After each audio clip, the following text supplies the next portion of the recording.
সামনে এখনও আমরা লক্ষ্য করছি রবীন্দ্রনাথকে বিকৃত করা হয়েছে। এখানে রবীন্দ্রনাথকে কার্ল মার্কসের আদলে স্থাপন করা হয়েছে।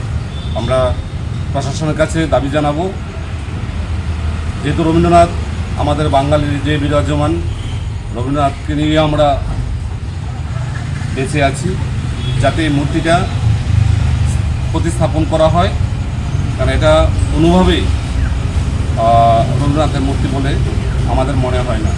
আমি তাদের কাছে একটাই প্রশ্ন করব, আপনারাই রবীন্দ্রনাথকে বিকৃত করেছেন, এখানে এই মূর্তি স্থাপন করেছেন। আমি আবারও প্রশাসনের কাছে দাবি জানাবো, যাতে এখানে প্রকৃত রবীন্দ্রনাথের মূর্তি প্রতিস্থাপন করা হয়। বিগত দিন আপনাদের কর্মীরাই রবীন্দ্রনাথকে যথাযোগ্য সম্মান দিয়েছিল, কিন্তু এবার দেয়নি।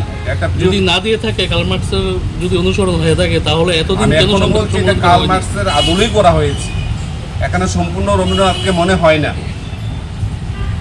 তাহলে তো এই আজকের এই সাংবাদিক সম্মেলনটা তো আগেও হতে পারতো, বা পৌর পরিষদ এইটা একটা মানে অ্যাকশন নিতে পারতো, বা এটা এর আগেও প্রশাসনের কাছে আমরা দাবি জানিয়েছি।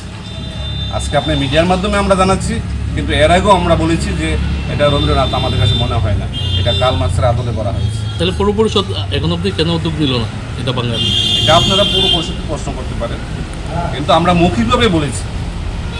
কিন্তু আজকে যখন বিশালগড়ের মানুষ, প্রত্যেকটা মানুষ এই নিয়ে প্রশ্ন করছে, তাই আজকে আপনাদের মাধ্যমে আমরা প্রশাসনের কাছে, সরকারের কাছে দাবি জানাচ্ছি, যাতে এখানে প্রকৃত রবীন্দ্রনাথকে স্থাপন করা হয়।